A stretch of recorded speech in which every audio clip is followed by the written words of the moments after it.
Hey guys, welcome back to Let's Play Skies of Arcadia Revisited. I'm Nye, and we are still looking for one or two discoveries here, and one of which should be due west of the Icelands. Let's go looking. As I said, this one can be, as I said earlier in the last episode, this one can be kind of a pain to find. Where are you? Come on. I know you're here. I know it. You know it. Show me where you are. There we are. The Icebird. A strange bird that lives on islands of ice. Its small wings are not suited for flight, so it feeds by jumping for fish that float nearby. They are model parents, males and females, taking turns caring for an egg, never leaving until it hatches. So, you know, penguins, basically. But remember, these things also attack us frequently on the ship. And I think that'll do it. I think we found just about everything we're able to find now. There will be more later, but that's about it. So yeah, how about that Iceland, huh? Okay, so what we need to do is we need to start cruising around on top of this particular set of ice until we find the city, which is somewhere around here. Always got to remember where it is. But if you should be able to see it through the ice if you're in the right spot, which I evidently am not because I'm not seeing it. Darn it! Arrgh!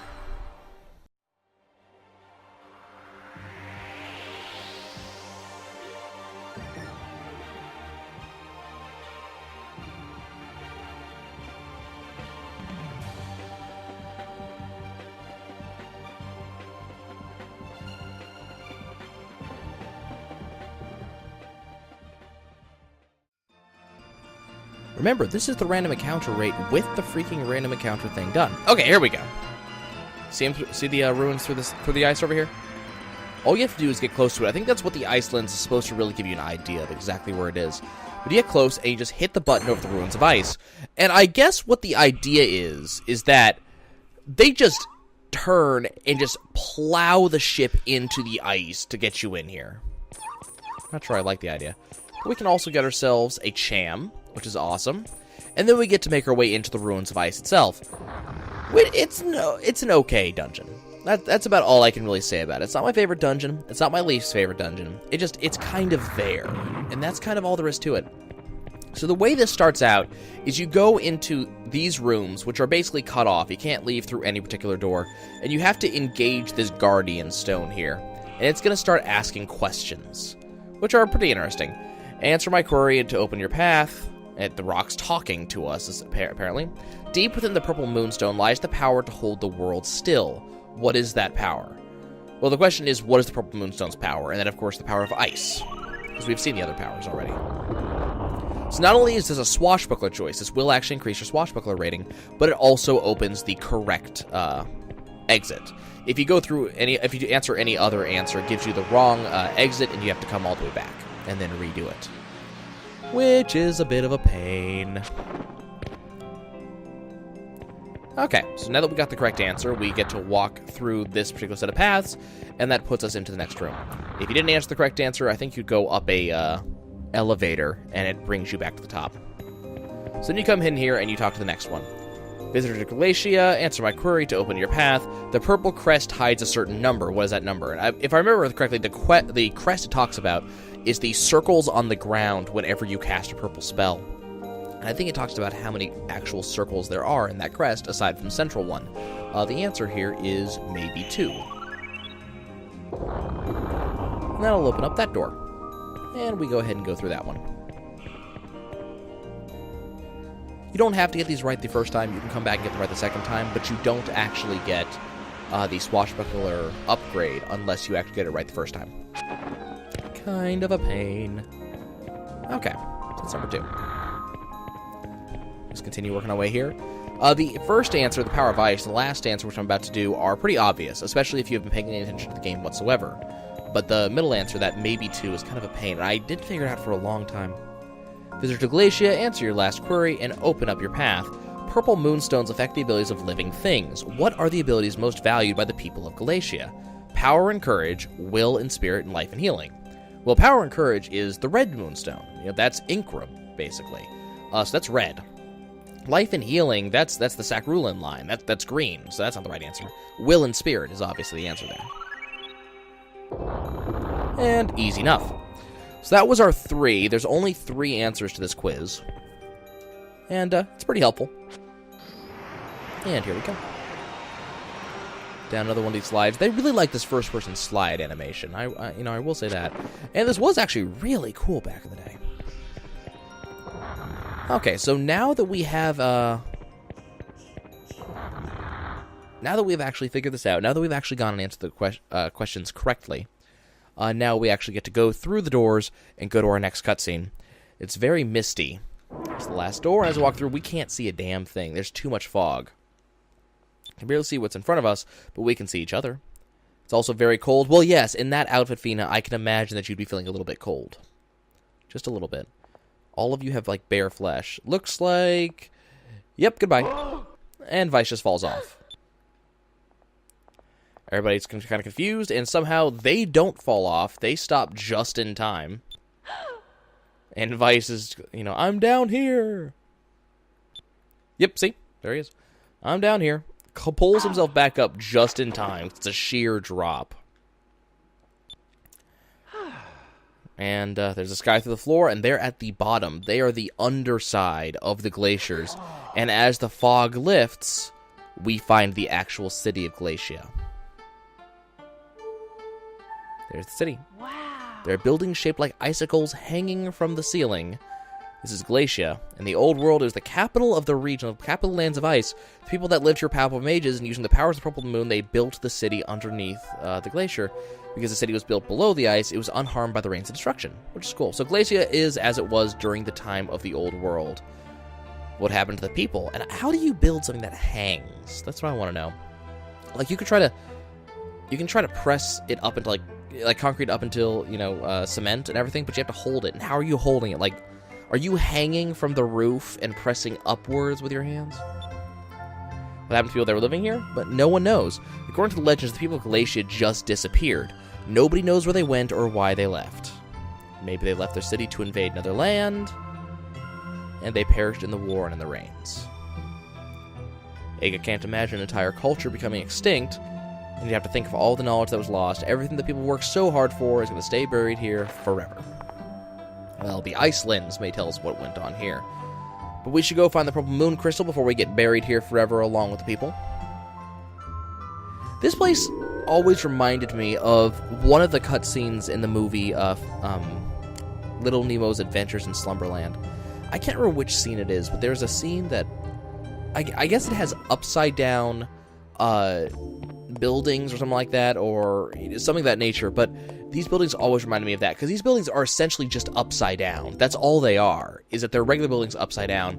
But because we are so used to seeing things in a very samey manner, we're always used to seeing buildings, that spike upwards. These buildings seem very weird to us because they're upside down. Roofs pointing downwards, things like that. Do note, this is a very...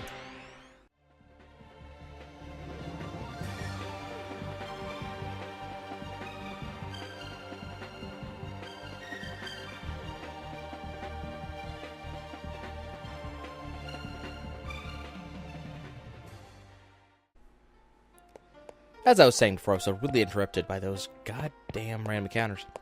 Do note, this is a very small part of Glacia. We have, up until this point, not really seen much in the way of the ancient cities. We've seen Rixus, but we have also been told that Rixus was very badly damaged during the Reigns of Destruction. So, it's kind of understandable that going through Rixus we wouldn't see much of it.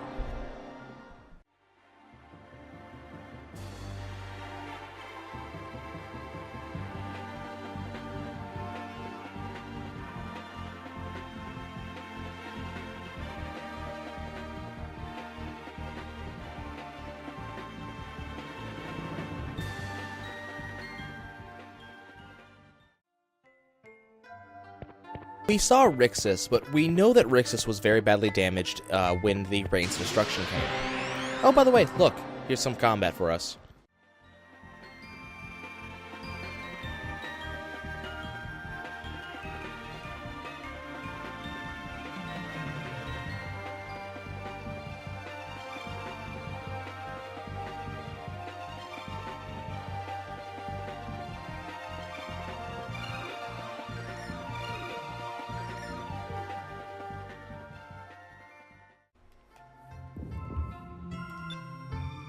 think I may have gone the wrong way.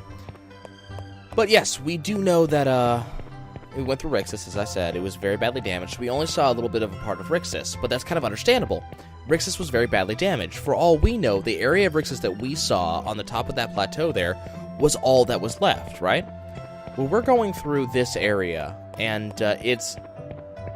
there's not a lot that's available. Actually, you can look on the little map in the lower right-hand corner, you can see there's not really much of Glacia available to us at all.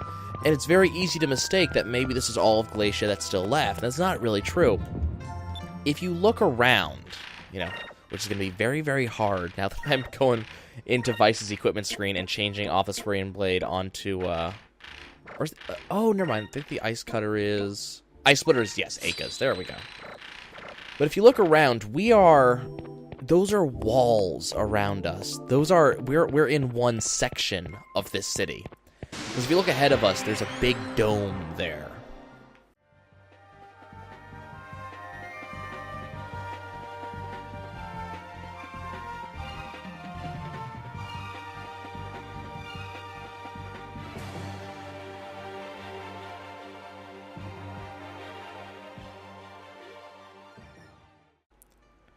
We've got that big dome ahead of us, which actually eventually is going to be our target. But what you can see is we're in the middle of, like, one section of Glacia. This place is going to be huge. It's like this gigantic city beneath the ice, which we only get to see one small part of. Very, very interesting. Kind of like we're just in a, you know, just the lower ward or something, you know. Think of it that way.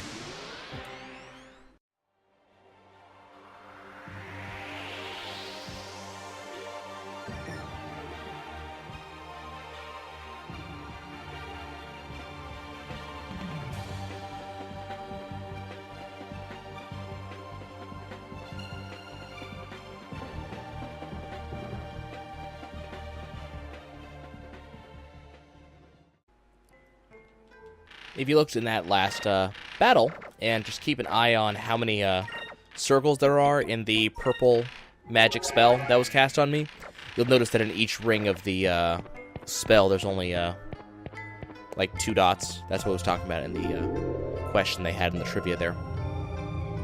So we got a couple of these little you know, elevator thingies. Keep in mind, I have the white map on. That's, you know, you gotta remember this. You gotta remember we're...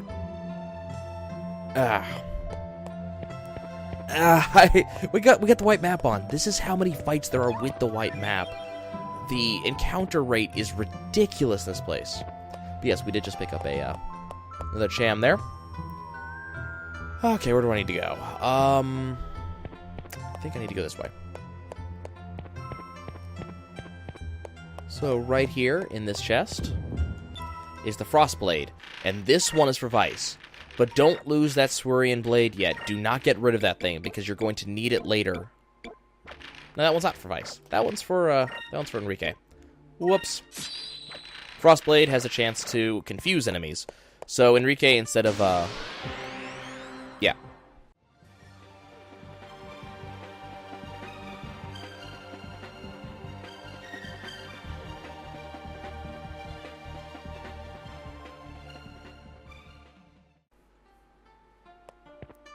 Okay, so we got our Icebird. Frostblade, sorry. We just want to go this way. We got ourselves a random save point here. And you know what that means, guys. What every random save point in the middle of nowhere means in this game. Just about every other RPG as well. Yeah. It means there's going to be a boss. Swing over here. And a random encounter.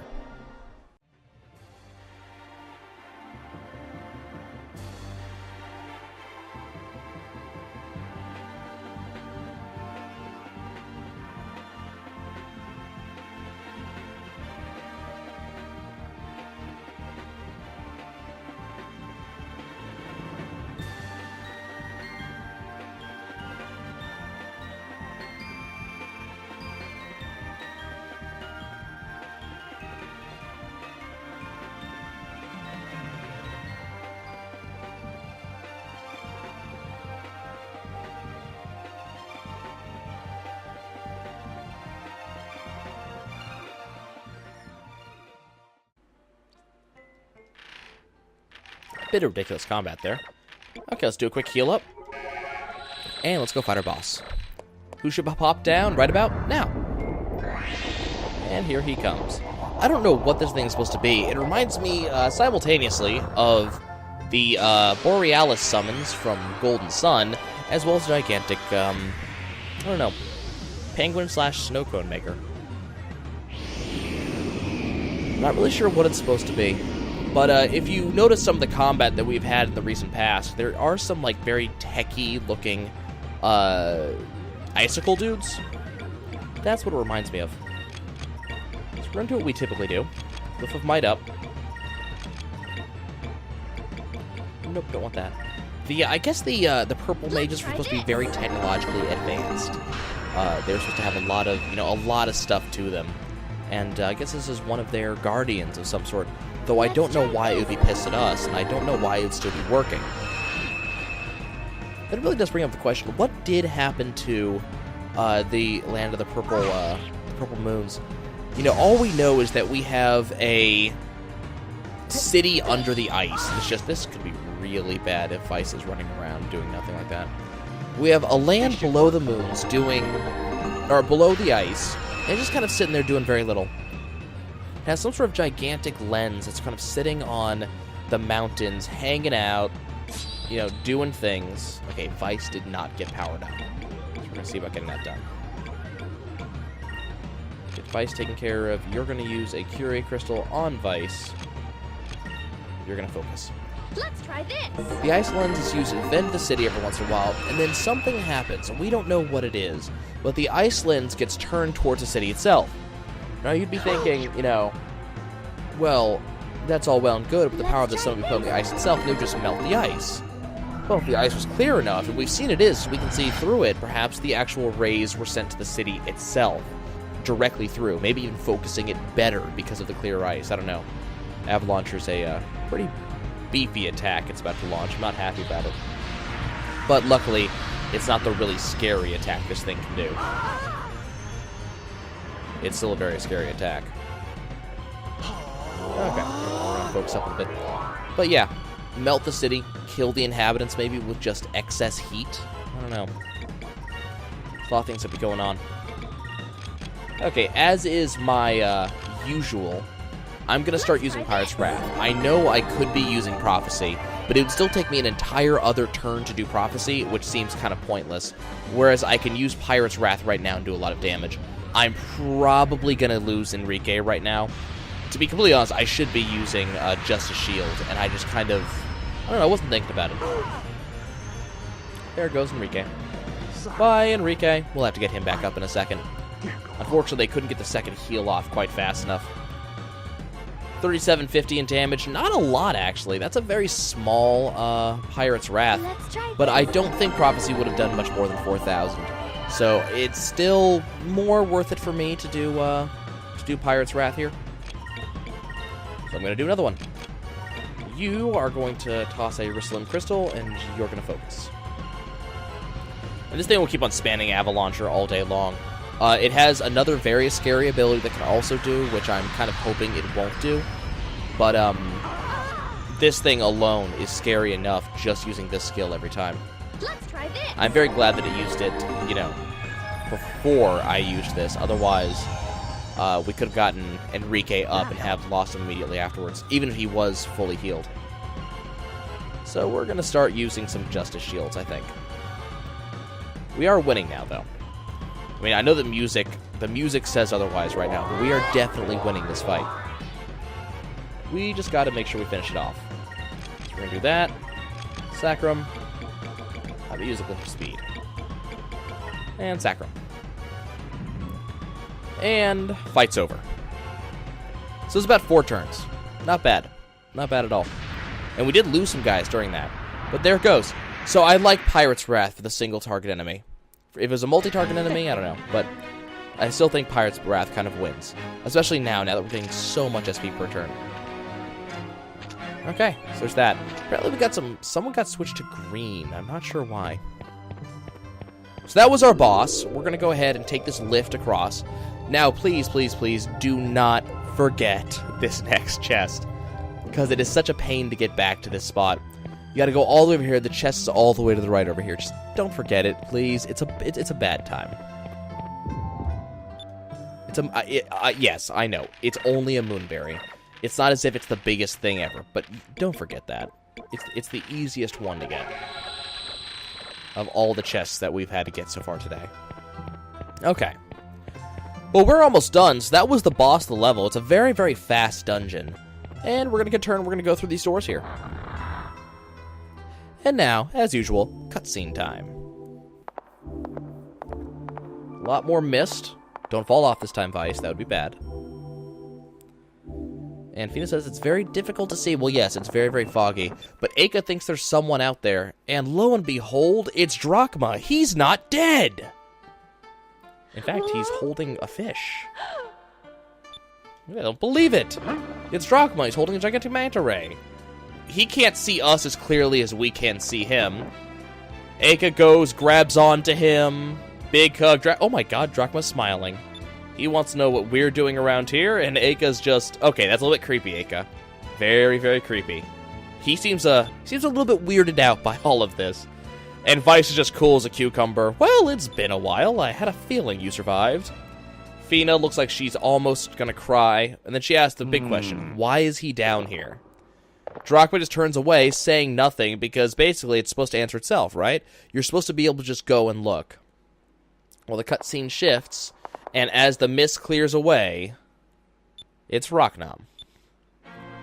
Lying there on the floor of this place, and the bad music starts playing. What's not Rachnam doing here? Well, Drachma wants to show us, so we're just going to go ahead and follow him over here. The question is he dead? No, he's still alive, but very badly wounded by Ramirez's ships. It's a fatal wound, and Rachnam is dying.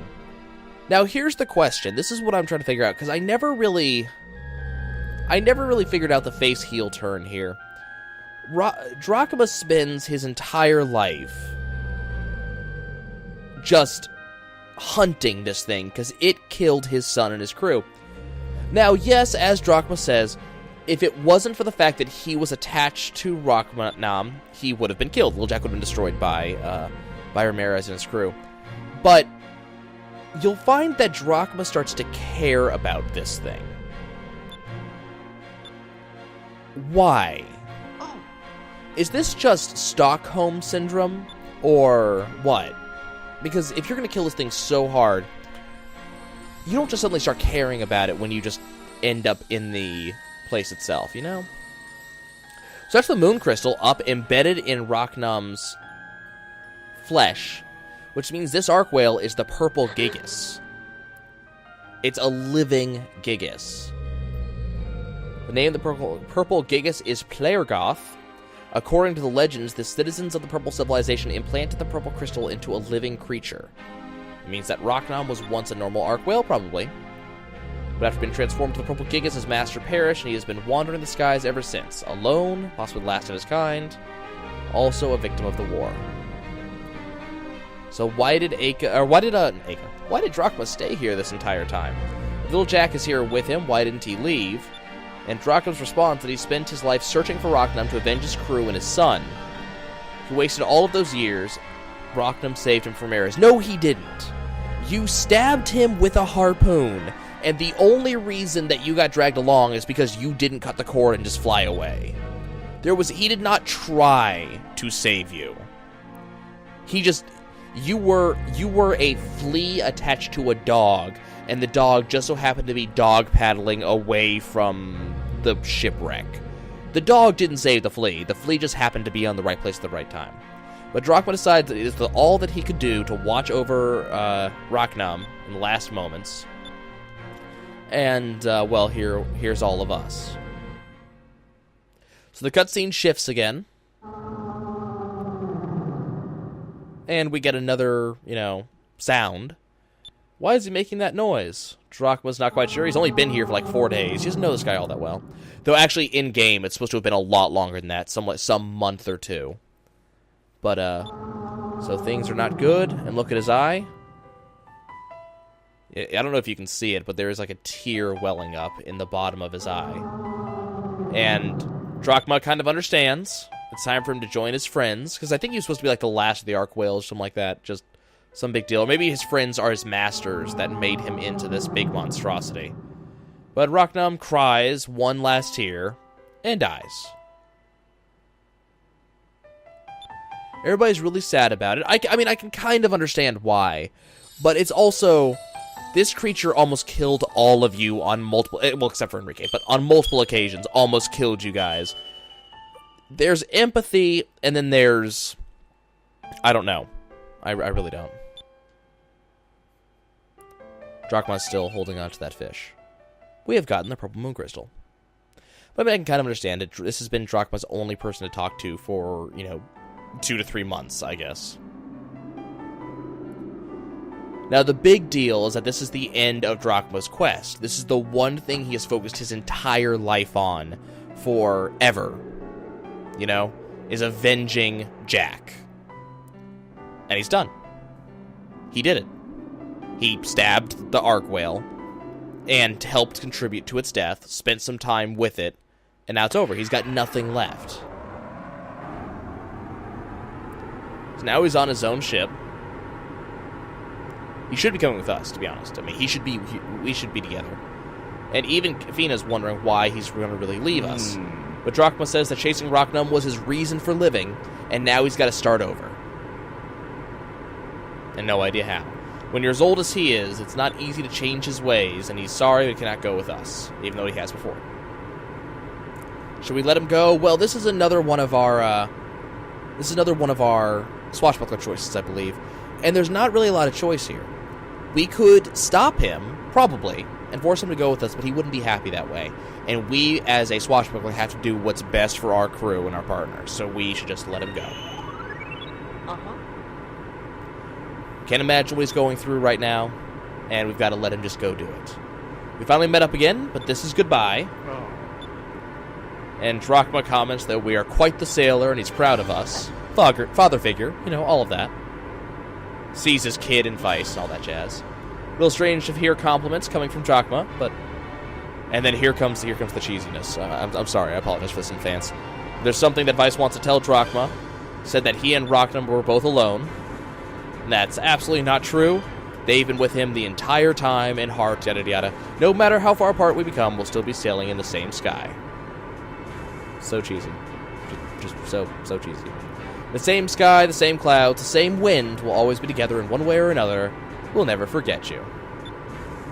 Drachma looks really affected. And everybody is kind of, agreeing with this. Even Enrique, who's never seen the guy before. I wish you all the luck in the world. Yes, he should visit us. We have a place for him. Goodbye. And that's Drachma. Bye, Drachma. Just go sail into that sky rift, just like that. And that was the end of the Land of the Purple Moon.